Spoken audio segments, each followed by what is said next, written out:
Hello everyone, welcome to Anant research academy. Research क्या होती है और एजुकेशनल रिसर्च क्या है। दोस्तों, जैसे ही हमारे सामने रिसर्च का नाम आता है थोड़ी सी हमें घबराहट होने लगती है कि हमें समझ नहीं आता कि रिसर्च कैसे करें, थीसिस कैसे लिखें, आपके डिसर्टेशन कैसे लिखते हैं, कैसे हम कोई रिसर्च प्रॉब्लम्स को ढूंढे, कैसे उसके ऑब्जेक्टिव्स आइडेंटिफाई करें, कैसे उसकी हाइपोथेसिस लिखे। ये सब चीजें हमारे समझ में थोड़ा मुश्किल से आती हैं, ये हमें बहुत डर लगता है।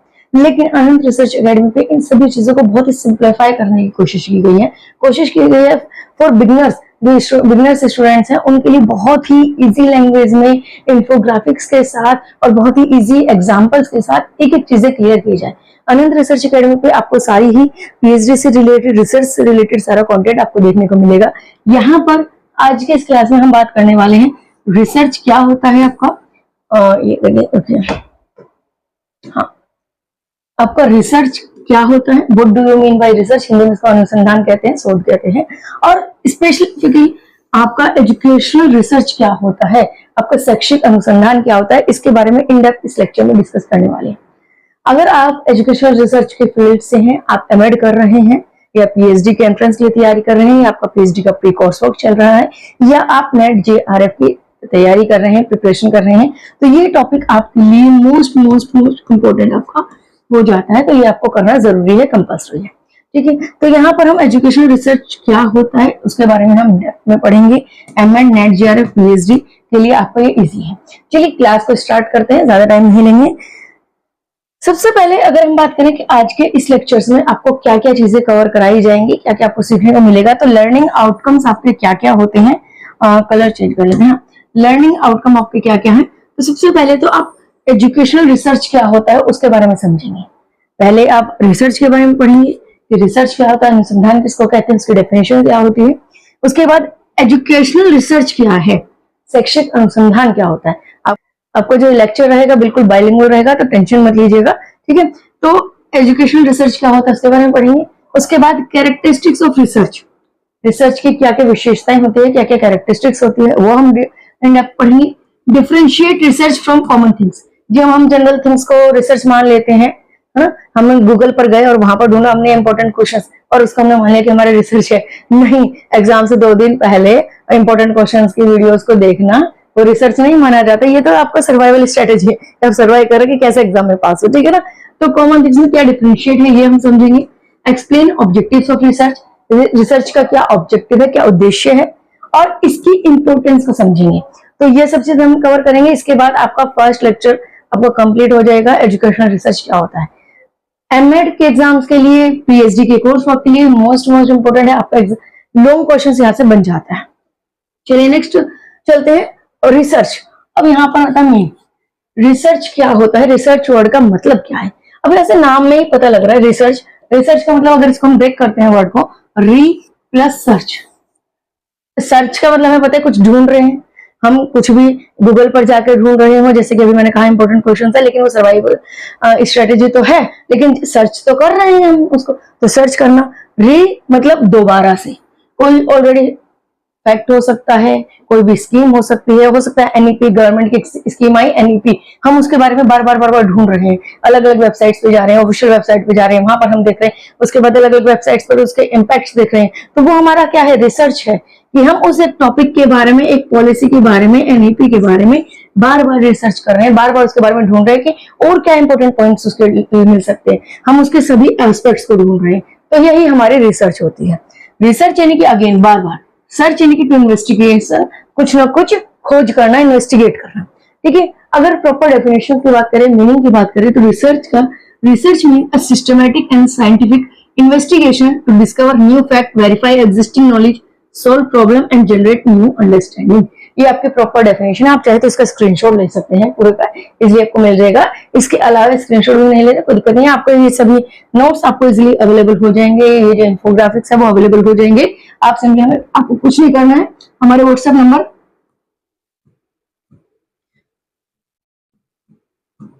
ये मैंने आपको व्हाट्सएप नंबर यहाँ पर मेंशन कर दिया, व्हाट्सएप नंबर पर जाकर कांटेक्ट करिएगा, वहां पर मैसेज ड्रॉप कीजिएगा, तो वहां पर आपको सारी जानकारी मिल जाएगी। ठीक है, तो डेफिनेशन क्या कहती है, रिसर्च का मतलब एक सिस्टमैटिक और साइंटिफिक इन्वेस्टिगेशन है। यहाँ पर ये चीज ध्यान रखनी, क्या सिस्टमैटिक और साइंटिफिक इन्वेस्टिगेशन है। ऐसा नहीं कि रैंडमली हमने कुछ भी सिलेक्ट कर लिया, नहीं हमने कुछ भी ढूंढ लिया, नहीं। रिसर्च का तब हमारी रिसर्च कहलाएगी जब हम उसको क्या कर रहे हैं, सिस्टमैटिक देख रहे हैं, सिस्टमैटिक और साइंटिफिक तरीके से। एक स्टेप बाय स्टेप प्रोसेस होता है। आपने रिसर्च अगर एमएड में हो डेजर्टेशन के बारे में तो थोड़ा सा आइडिया लगा होगा कि अगर हमें डेजर्टेशन लिखनी है, सबसे पहले हम अपने रिसर्च के टॉपिक्स को लिखेंगे, ठीक है ना। उसके बाद उसके ऑब्जेक्टिव्स को लिखेंगे, इंपॉर्टेंस को लिखेंगे, नीड्स को लिखेंगे, ऑब्जेक्टिव्स को बनाएंगे हम, उसके बाद हाइपोथेसिस करेंगे, उसके बाद रिसर्च की मेथोडोलॉजी बताएंगे कि हम कौन सा टूल लगा रहे हैं, कौन सा रिसर्च डिजाइन कर रहे हैं। तो एक स्टेप बाय स्टेप होती है, सिस्टमेटिक तरीके से होती है, साइंटिफिक होती है। ऐसा नहीं कि रैंडमली हमने अपने मन में जो थॉट्स आए लिख दिया, जो कुछ माइंड में नहीं। हम एक एक वर्ड जो लिखते हैं वो साइंटिफिक प्रूवेबल होती है, हम उसको प्रूफ कर सकते हैं। साइंटिफिक यानी कि हम उसको प्रूफ कर सकते हैं। हर चीजों को, फैक्ट को बहुत ही ध्यान से सोच समझ के लिखते हैं। कोई भी नया फैक्ट हो सकता है या फिर क्या हो सकता है, वेरीफाई कर सकते हैं एग्जिस्टिंग नॉलेज को। ऑलरेडी कोई नॉलेज है उसको वेरीफाई कर सकते हैं, सोल्व प्रॉब्लम, कोई प्रॉब्लम सोल्व करनी है या जनरेट न्यू अंडरस्टैंडिंग। अब इसको बहुत ध्यान से समझिए, मैं बार बार इस पर फोकस इसलिए कर रही हूँ क्योंकि ये बेस है। अगर आपको यही नहीं पता हो रिसर्च क्या है तो आपको इन डेप्थ नहीं समझ आएगा। तो पहले बेस क्लियर करना जरूरी है। सबसे पहले रिसर्च सिस्टमेटिक होती है, यानी कि स्टेप बाय स्टेप होती है। ऐसे रैंडमली हम कहीं भी कुछ भी नहीं लिख सकते। अगर पहले ऑब्जेक्टिव बनेंगे उसके बाद ही आप हाइपोथेसिस करेंगे। ऐसा नहीं है कि पहले हाइपोथेसिस लिख दी फिर ऑब्जेक्टिव्स लिख दिए, नहीं, एक स्टेप बाय स्टेप होता है, सिस्टमेटिक तरीके से होता है। साइंटिफिक होता है, साइंटिफिक मतलब हम क्या कहेंगे कि इसका हर एक स्टेप प्रूवेबल होता है, प्रूफ कर सकते हैं हम उसको, प्रूवन होता है, कहीं ना कहीं हमने स्टडी की होती है, ऑथेंटिक होता है। ऐसा नहीं कि कुछ भी हमने लिख दिया, अपनी तरफ से हम कुछ नहीं लिख सकते। साइंटिफिक होता है, प्रूवन होता है, ठीक है। इन्वेस्टिगेशन यानी कि तरह की डिस्कवरी कर रहे हैं, कुछ खोज कर रहे हैं। क्या क्या डिस्कवर कर रहे हैं, हो सकता है कोई नया फैक्ट जान रहे हो, किसी नए फैक्ट के बारे में। साइंस में जो स्टडीज होती हैं कि कुछ, हाँ, आज न्यूटन ने था कि एप्पल गिरा पेड़ से क्यों गिर रहा है, तो ग्रेविटेशनल फोर्स डिस्कवर किया, तो कोई नया फैक्ट डिस्कवर कर सकते हैं। या वेरीफाई एग्जिस्टिंग नॉलेज, कोई ऑलरेडी नॉलेज एग्जिस्ट करती है उसको वेरीफाई कर रहे हैं। फॉर एग्जाम्पल अगर कहें हम पुराने हमारे वेद हैं, पुराण हैं, आप जितने भी वेद होते हैं या हमारे वैदिक नॉलेज की बात करें तो उसको वेरीफाई कर रहे हैं कि क्या ये फैक्ट सही है। आपके पास, इसको एक सिंपल लैंग्वेज में समझते हैं, आपके पास आज को एग्जाम की डेटशीट आई है, ठीक है, तो आप उसको क्या करेंगे कि उस पर यकीन नहीं करेंगे। आप क्या करेंगे, ऑफिशियल वेबसाइट पर जाएंगे अपने यूनिवर्सिटी के, वहां पर चेक करेंगे कि क्या ये जो हमारे पास डेटशीट आई है ये बिल्कुल ऑथेंटिक है कि नहीं है। अपने वेबसाइट पे जाके चेक करें, तब आपने कहा हाँ कि ठीक है, जो हमारे पास नॉलेज है, जो हमारे पास डेटशीट आई है वो बिल्कुल ठीक है। तो हम, वो भी तो तरह की रिसर्च है, हम एग्जिस्टिंग नॉलेज को क्या कर सकते हैं, वेरीफाई कर सकते हैं। या कोई प्रॉब्लम सोल्व करनी है, फॉर एग्जाम्पल आप टीचर हैं, टीचिंग कर रहे हैं,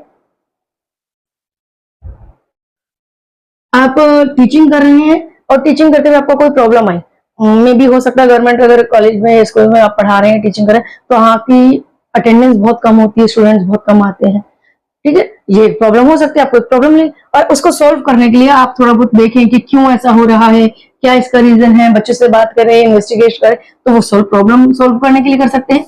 या कोई नई अंडरस्टैंडिंग जनरेट कर सकते हैं। तो ये आपका रिसर्च का ऑल ओवर मतलब है। तो रिसर्च क्या हुई हमारी, रिसर्च एक सिस्टमैटिक और साइंटिफिक इन्वेस्टिगेशन है जिसके थ्रू हम एग्जिस्टिंग नॉलेज को वेरीफाई कर सकते हैं, कोई प्रॉब्लम सोल्व कर सकते हैं, कुछ नई नॉलेज जनरेट कर सकते हैं, कुछ नया डिस्कवर कर सकते हैं। तो यहाँ पर हम कह सकते हैं कि रिसर्च हमारी हेल्प करता है, किस चीज में हेल्प करता है, डिस्कवर न्यू फैक्ट, नए फैक्ट को डिस्कवर करने में, एग्जिस्टिंग नॉलेज को वेरीफाई करने में, प्रॉब्लम को सोल्व करने में, नई अंडरस्टैंडिंग जनरेट करने में। आई होप ये आपको क्लियर हो गया होगा। इतना क्लियर हो तो आप यहाँ से अपना स्क्रीनशॉट ले सकते हैं, वीडियो पॉज करिए, स्क्रीनशॉट ले सकते हैं आप यहाँ से। मैं ये एक्स्ट्रा का रिमूव कर देती हूँ।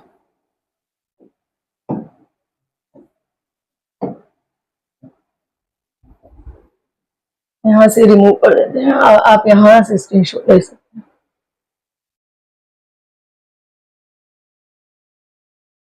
लीजिए, ये आपका क्लियर हो गया, आप इसको स्क्रीनशॉट ले सकते हैं। तो रिसर्च क्या होता है हमें पता लग गया। नेक्स्ट चलते हैं आप एजुकेशनल रिसर्च पर। देखिए पहले, उससे पहले डेफिनेशन देख लेते हैं। यहाँ पर आपके सामने इसका स्क्रीनशॉट ले लीजिए। सिंपली अलग अलग जो साइंटिस्ट होते हैं या अलग अलग एक्सपर्ट्स होते हैं वो अपने अपने अकॉर्डिंग रिसर्च के अलग अलग डेफिनेशन दी है। जैसे क्लिफोर्ड वुडी ने क्या कहा एजुकेशन के बारे में कि research comprises defining and redefining problems, formulating hypothesis, collecting, organizing and evaluating data, making deduction and reaching conclusion। मतलब वही है जो पहले कराया, बस क्या है कि शब्दों में हेरफेर हो जाती है और सभी एक्सपर्ट जो होते हैं अपने अपने अकॉर्डिंग डेफिनेशन देते हैं। उसी तरह से जॉन डब्ल्यू वेस्टर ने क्या डेफिनेशन दी थी कि research is a systematic and objective analysis and recording of controlled observations। controlled observations होती है, उसको जब हम systematically analyze करते हैं, रिकॉर्ड करते हैं, तो वही हमारी रिसर्च है। सी आर कोठारी जी ने क्या कहा कि रिसर्च एक साइंटिफिक और सिस्टमेटिक सर्च है इंफॉर्मेशन के लिए किसी भी स्पेसिफिक टॉपिक के ऊपर। तो यहाँ पर हम एक बेसिकली इनका कंक्लूजन क्या निकाल सकते हैं, डिफाइन रीडिफाइन प्रॉब्लम, कोई भी प्रॉब्लम है उसको डिफाइन करना या दोबारा से डिफाइन करना, ठीक है। फॉर्मुलेटिंग हाइपोथेसिस फॉर्मुलेट करना। फॉर एक एग्जांपल, ये अभी मैंने आपको बताया कि आप किसी स्कूल में पढ़ाते हैं, वहां पर आपकी अटेंडेंस बहुत कम होती है, बच्चे बहुत कम आते हैं क्लास में, तो आपके सामने प्रॉब्लम आई, अब आप उसके बारे में सोचते हैं कि ऐसा क्यों है, क्यों रीजन है। हो सकता है कि स्कूल में प्रॉपर आने जाने के कन्वेंस फैसिलिटी ना हो, जिस वजह से बच्चे नहीं आ पाते। स्कूल बहुत दूर हो, नॉर्मल एरिया से, सिटी से बहुत दूर हो, किसी जहां तक आना जाना पॉसिबल ना हो इजीली, तो वहां इस वजह से में भी हो सकता है बच्चे ना आ रहे हो सकता है कि स्कूल में बाकी फैसिलिटीज जो होती हैं, चाहे वो पानी की हो या बेसिक फैसिलिटीज जो प्रोवाइड कराई जाती है वो अवेलेबल ना हो, जिस वजह से बच्चे स्कूल में आने में इंटरेस्ट नहीं होते। हो सकता है कि बच्चे को वहां की एजुकेशन सिस्टम समझ ना आ रहा हो या टीचर्स का पढ़ाया समझ नहीं आता, जिस वजह से बच्चे जो है अधिकतर क्या करते हैं, छुट्टी लेते हैं। तो ये क्या है, हमारे माइंड की अब कल्पनाएं हैं, हम इमेजिनेशन कर रहे हैं कि इस प्रॉब्लम का रीजन क्या क्या हो सकता है, क्या क्या इसकी प्रॉब्लम हो सकती है, क्या सॉल्यूशन इसका हो सकता है, वो हमारी हाइपोथेसिस है, इमेजिनेशन करना, कल्पनाएं करना, ठीक है। अब उसके अकॉर्डिंग हम अपने डेटा को ऑर्गेनाइज करते हैं। अब ये तो हमने अपने माइंड से सोचा था कि मे बी ये भी हो सकता है, ये भी हो सकता है, ये भी रीजन हो सकता है। अब हम बच्चों से बात करेंगे, तुम क्यों नहीं आ रहे, ठीक है। कुछ बच्चे गलत भी बताएंगे, सही भी बताएंगे। हम बच्चों के पेरेंट्स से बात करेंगे कि क्या प्रॉब्लम है, बच्चे क्यों नहीं आते स्कूल में, वो बताएंगे कि बच्चा बीमार था या बच्चे के आने जाने में प्रॉब्लम होती थी। वो जो भी अपना रीजन है, हम अपना डेटा कलेक्ट करेंगे, उस डेटा को इवेल्युएट करेंगे कि सबसे ज्यादा क्या प्रॉब्लम आ रही है, कौन से ऑप्शन में सबसे ज्यादा बच्चों ने जो है एग्री किया है, और उसके बाद अपने डिडक्शन जो है निकालेंगे और एक कंक्लूजन तक पहुंच जाएंगे। तो ये आपका किसी भी रिसर्च की जो है एक ओवरऑल स्टेप हम कह सकते हैं। क्लियर है, ये डेफिनेशन आप लर्न करिएगा पेपर में, जब आप थ्योरी लिखते हैं तो वहां पर आपके काम आती है, एमएड के एग्जाम में या प्री वर्क के पीएचडी के प्री कोर्स वर्क में आपके काम आ सकती है। नेक्स्ट स्लाइड पर चलते हैं, एजुकेशनल रिसर्च। अब आया है मैंने आपको टॉपिक, क्या है आपका, what do you mean by educational research, शैक्षिक अनुसंधान से आप क्या समझते हैं। तो एजुकेशनल रिसर्च की बात करें तो एक सिस्टमैटिक साइंटिफिक इन्वेस्टिगेशन है। देखिए डेफिनेशन को बाद में पढ़ेंगे, पहले सिंपली आप नॉर्मल सिंपल वर्ड में समझिए। हमने भी कहा कि रिसर्च क्या होता है कि कोई भी फैक्ट हो सकता है, कोई भी नॉलेज हो सकती है, हम एक सर्च कर रहे हैं, हम कुछ खोज रहे हैं, दोबारा से बार बार खोज रहे हैं। नॉर्मल रिसर्च हो गया, किसी भी फील्ड में रिसर्च हो सकती है। अब एजुकेशन के फील्ड में भी तो रिसर्च होगी ना, एजुकेशन के फील्ड में जो रिसर्च हो रही है उसको हम एजुकेशनल रिसर्च कहते हैं। सिंपल सी एक बात, जो भी रिसर्च अगर हम एजुकेशन के फील्ड में कर रहे हैं, यानी कि एजुकेशन को बेहतर बनाने के लिए जो भी रिसर्च कर रहे हैं, वो हमारी एजुकेशनल रिसर्च होगी। जैसे कि कौन सा टीचिंग मेथड सबसे बेस्ट रहता है, बच्चे को लर्न कराने के लिए कौन सा टीचिंग मेथड यूज किया जा सकता है, कैसे हम बच्चे को ज्यादा से ज्यादा इंटरेस्टिंग लेक्चर्स के साथ पढ़ा सकते हैं, है ना। तो पॉलिसीज, एनईपी पॉलिसीज वगैरह हो गई। तो ये सब जब हम एजुकेशन के कॉन्टेक्स्ट में एजुकेशन को इम्प्रूव करने के लिए हम कोई भी रिसर्च करते हैं, किस लिए, एजुकेशन को इम्प्रूव करने के लिए, to improve the education system, तो वो हमारी क्या होती है, एजुकेशनल रिसर्च होती है। यहाँ पर देखिए, अ सिस्टमैटिक साइंटिफिक इन्वेस्टिगेशन, ये तो नॉर्मल रिसर्च में आया ना, ये सिस्टमैटिक तरीके से करते हैं, साइंटिफिक इन्वेस्टिगेशन करते हैं, conducted to solve educational problem, यानी कि जितनी भी शिक्षा से रिलेटेड, एजुकेशन से रिलेटेड प्रॉब्लम है उनको सॉल्व करने के लिए जब हम कोई इन्वेस्टिगेशन करते हैं, कुछ भी खोज रहे हैं, डिस्कवर कर रहे हैं, तो वो हमारा क्या होता है, एजुकेशनल रिसर्च होता है। ठीक है, क्या कोई एजुकेशनल प्रॉब्लम हो या टीचिंग लर्निंग प्रोसेस को इंप्रूव करने के लिए, एजुकेशन को बेहतर बनाने के लिए, करिकुलम बनाने के लिए, इवेल्युएट करने के लिए, एजुकेशन पॉलिसीज को सिंप्लीफाई करने के लिए, तो ये हमारी एजुकेशनल रिसर्च होती है। अब एजुकेशनल रिसर्च हमारे किस किस चीजों में हेल्प करती है, ये बताने में कि कोई भी पॉलिसी है तो क्या, वाई, क्यों कर रहे हैं, टीचिंग मेथड है, ये मेथड क्यों पढ़ा रहे हैं, हम लेक्चर मेथड का यूज क्यों करें, हम डेमोन्स्ट्रेशन मेथड का यूज क्यों करें, क्या करें, कैसे, इन कौन सा मेथड तरीका अच्छा है एजुकेशन के फील्ड में, तो ये सब जो है एजुकेशनल रिसर्च का हम कह सकते हैं। तो यहाँ पर हम कहना चाहें तो एजुकेशनल रिसर्च क्या है, what do you mean by शिक्षा अनुसंधान एजुकेशनल रिसर्च। तो एजुकेशनल रिसर्च, एजुकेशन के फील्ड के अंदर जो भी हम रिसर्च कर रहे हैं वो हमारी एजुकेशनल रिसर्च है, या एजुकेशन के फील्ड में एजुकेशन को बेहतर बनाने के लिए, इंप्रूव करने के लिए जो भी हम डिस्कवर करते हैं, जो भी हम इन्वेस्टिगेशन करते हैं साइंटिफिक तरीके से और सिस्टमैटिक तरीके से, वो हमारी एजुकेशनल रिसर्च कहलाती है। आई होप ये आपको क्लियर हो गया होगा कि एजुकेशनल रिसर्च क्या होती है। ठीक है, नेक्स्ट अगर आगे बात करें एजुकेशनल रिसर्च किस किस पर फोकस करती है। अब हमें पता लग गया एजुकेशनल रिसर्च क्या। अब आगे की यहाँ का अगर बेस स्ट्रॉन्ग हो गया, आगे का आपका जो पूरा का पूरा स्लाइड सब बड़े इजीली होता जाएगा आपका। क्लियर है? एजुकेशनल रिसर्च किस पर फोकस करता है? Teaching methods. सबसे पहले क्या है आपका टीचिंग मेथड, कि शिक्षण विधियां कौन कौन सी होती है, बच्चे को कैसे पढ़ाएं। आप लेक्चर मेथड से पढ़ाएं, डेमोन्स्ट्रेशन मेथड से पढ़ाएं, प्रोजेक्ट मेथड से पढ़ाएं, ह्यूरिस्टिक मेथड पढ़ाएं, कौन से मेथड से पढ़ाएं, कौन सा मेथड ज्यादा बेहतर है, ये जानने के लिए जब हम रिसर्च करते हैं इस पर फोकस करते हैं, टीचिंग मेथड्स पर। और किस किस पर फोकस करते हैं? लर्निंग आउटकम्स, कि अगर हम कोई कंटेंट पढ़ा रहे हैं, जैसे करिकुलम जब हम बनाते हैं, एनसीईआरटी जब करिकुलम बनाती है उसके अंदर अगर एक टॉपिक रख रही है ना, तो उस टॉपिक के पीछे पहले प्रॉपर रिसर्च की जाती है। R&D की टीम होती है, वो प्रॉपर रिसर्च करती है। क्या रिसर्च करती है? कि क्या हम अगर ये टॉपिक बच्चों को पढ़ा रहे हैं इसके बेनिफिट्स क्या हैं। एक सेकंड रुकिएगा, हम बच्चों को कोई टॉपिक पढ़ा रहे हैं तो उसका बेनिफिट्स क्या है, लर्निंग आउटकम क्या रहेंगे, करिकुलम क्या टॉपिक पढ़ाएं, कैसे पढ़ाएं, इस पर भी रिसर्च होती है। क्लासरूम मैनेजमेंट, कि कैसे क्लासरूम को मैनेज करके रखें कि सभी बच्चे जो हैं प्रॉपरली आपकी बातों पर ध्यान दे रहे हैं, आपके लेक्चर्स को सुन रहे हैं, कोई बच्चा इधर उधर ध्यान नहीं दे रहा, बल्कि प्रॉपर तरीके से आपके बातों को सुन रहे हैं। तो क्लासरूम को कैसे मैनेज करें। एजुकेशनल टेक्नोलॉजी, कि एजुकेशन के फील्ड में टेक्नोलॉजी का कैसे यूज करें। इंक्लूसिव एजुकेशन, समावेशी शिक्षा, कैसे हम सभी बच्चों को एक साथ एक छत के नीचे पढ़ा सकते हैं। टीचर एजुकेशन, टीचर को कैसे एजुकेट करें। अब सीधी सी बात है, बीएड एमएड इन सब चीजों के लिए जो आपके टीचर कोर्स होते हैं इनमें क्या करिकुलम रखें, कैसे करें। एजुकेशनल साइकोलॉजी, बच्चों की साइकोलॉजी के बारे में पढ़ने के लिए। असेसमेंट, कि कैसे हम बच्चों का असेसमेंट करें। पॉलिसी इंप्लीमेंटेशन, जो पॉलिसीज आती है जैसे कि आपका एनईपी आ गया, ठीक है, तो पॉलिसीज को कैसे इंप्लीमेंट हो रहा है, क्या उसके इंप्लीमेंटेशन का बेनिफिट्स हो रहे हैं, नहीं हो रहे हैं, क्या फायदे हो रहे हैं, ये जानने के लिए जो है हम इसका यूज करते हैं। तो पता लग गया कि एजुकेशनल रिसर्च किस पर फोकस करते हैं। नेक्स्ट बात करें तो कैरेक्टरिस्टिक्स की बात करते हैं। अगर रिसर्च के क्या क्या कैरेक्टरिस्टिक्स होती है, क्या क्या खासियत होती है, तो अभी मैंने आपको कहा कि रिसर्च तभी हम मानेंगे जब स्टेप बाय स्टेप हो, सिस्टमेटिक तरीके से हो, साइंटिफिक हो, तो वही हमारी इसकी क्या होती है, कैरेक्टरिस्टिक्स होती है। सबसे पहला है सिस्टमेटिक।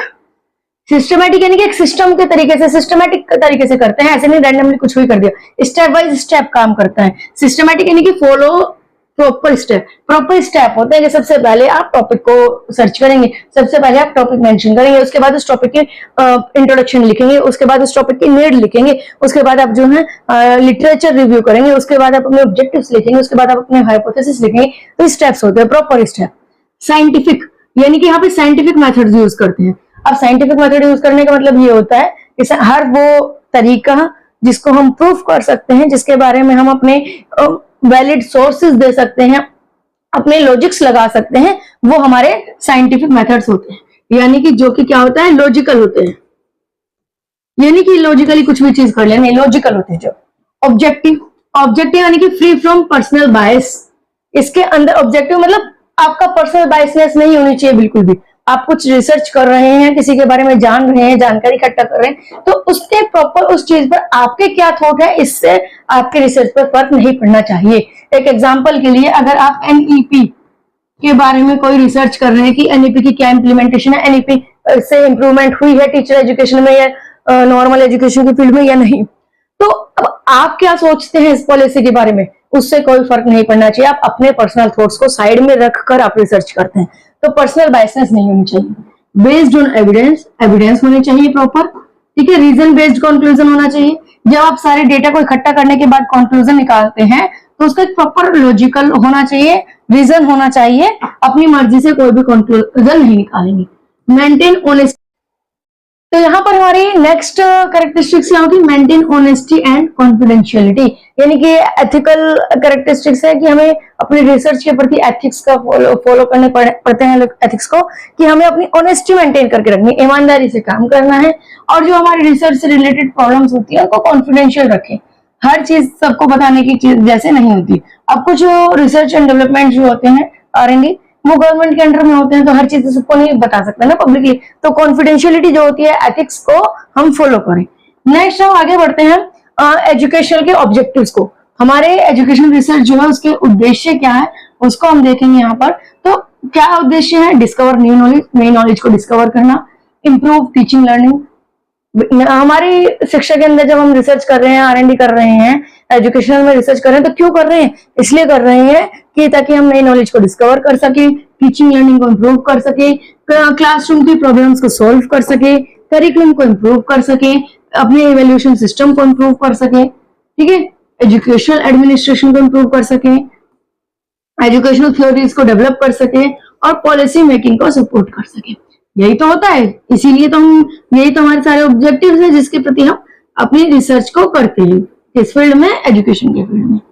नेक्स्ट हम करते हैं आगे बढ़ते हैं कि इंपॉर्टेंस क्या है एजुकेशन रिसर्च की, क्या महत्वता है। अब देखिए, आपका ऑब्जेक्टिव आ जाए, इंपॉर्टेंस पूछ लिया जाए, नीड्स पूछ लिया जाए, सबका मतलब वही होता है, बस थोड़ा सा कहने का तरीका बदल जाता है। इंपॉर्टेंट महत्व क्या है कि इससे हमारी टीचिंग बेटर होती है, लर्निंग बेटर होती है, करिकुलम बेटर होता है, टीचर ट्रेनिंग बेटर होती है, एजुकेशन प्लानिंग बेटर होती है, डिसीजन मेकिंग बेटर होती है, और एजुकेशनल रिफॉर्म बेटर होता है। ठीक है, तो ये सेम आपका आ जाएगा। एजुकेशन रिसर्च की नीड क्या है, जरूरत क्या है। देखिए, एजुकेशन के फील्ड में टाइम के साथ नए नए चेंजेस आते रहते हैं। जैसे NEP इम्प्लीमेंट हुआ, आपका पूरा एजुकेशन सिस्टम बदल गया, 0 से लेकर और ग्रेजुएशन तक पूरा एजुकेशन सिस्टम बदल गया। AI आई एजुकेशन में, पूरा सिस्टम चेंज हो गया। ऑनलाइन लर्निंग आई, पहले ऑनलाइन नहीं थी, अब ऑनलाइन लर्निंग आई, जब से कोविड हुआ उसके बाद से। इंक्लूसिव क्लासरूम हो गया, डिजिटल असेसमेंट हो गया। तो ये सब क्या है, आपके एजुकेशन में चेंजेस आते रहते हैं। अब इन सभी चेंजेस को समझने के लिए और समझाने के लिए हमें जो है एजुकेशन के फील्ड में रिसर्च करने की जरूरत पड़ती है, उसकी नीड पड़ती है। एग्जाम्पल देखिए, अब तक मैं बार बार एक ही एग्जाम्पल लेके आ रही हूँ हालांकि, लेकिन फिर भी एक एग्जाम्पल देखिए कि जैसे कि मान के चलिए कि मैथमेटिक्स में कोई बच्चा जो है बहुत खराब प्रदर्शन कर रहा है, पोरली परफॉर्म कर रहा है, एक प्रॉब्लम आई आपके सामने। अब आपने रीजन सोचा कि क्यों हो सकता है, इसका सॉल्यूशन क्या निकाल सकते हैं। आपने एक क्वेश्चन निकाली, रिसर्च क्वेश्चन, कि अगर हम एक्टिविटी बेस्ड करते हैं, कि क्या अगर हम अपनी टीचिंग लर्निंग प्रोसेस को इंप्रूव करने के लिए अगर हम अपना मेथड को चेंज करते हैं एक्टिविटी बेस्ड मेथड में, अगर हम अपना टीचिंग मेथड्स बदल देते हैं, तो क्या बच्चे की परफॉर्मेंस इंप्रूव होगी। ये हमारा रिसर्च क्वेश्चन हो गया। तो हमने एक्सपेरिमेंट किया।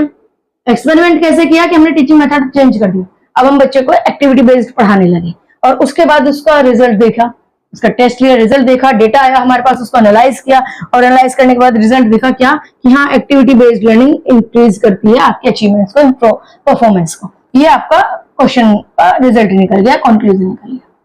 ठीक है, टीचर के लिए क्या इंपॉर्टेंस है। अब देखिए, एजुकेशन सिस्टम में कोई भी चेंज आए, एजुकेशन के अंदर आपके शिक्षा में कोई भी चेंजेस आए, चाहे वो चेंज पॉजिटिव हो चाहे निगेटिव हो, सिर्फ 2 ही पर्सन्स पर उसका इफेक्ट पड़ेगा।